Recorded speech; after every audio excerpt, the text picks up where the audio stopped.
Welcome to the Salmon Runs YouTube. Enjoy the video. You'll start by securing your data. Back up with Time Machine or make a bootable clone to an external SSD. Once done, charge the Mac above 50% and remove extra peripherals to avoid conflicts.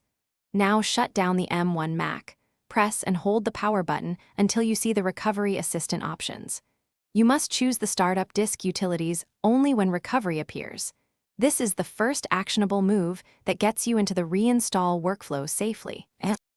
Once in recovery, open Disk Utility and select the internal physical drive, not just a volume. Erase it as apps to ensure a clean system volume. After erasing, quit Disk Utility and pick Reinstall Mac OS from the Recovery Assistant. Make sure you read the options. You can reinstall the factory-shipped OS or the latest compatible Mac OS via internet. Choose based on software needs. You'll follow on-screen prompts. Select the freshly erased drive and begin the download and install process.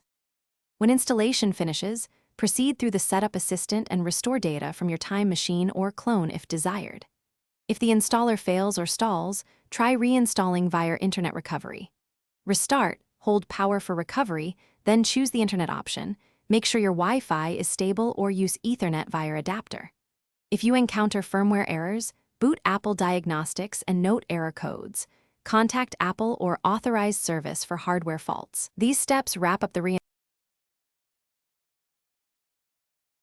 Thanks for watching. Consider subscribing if we helped you.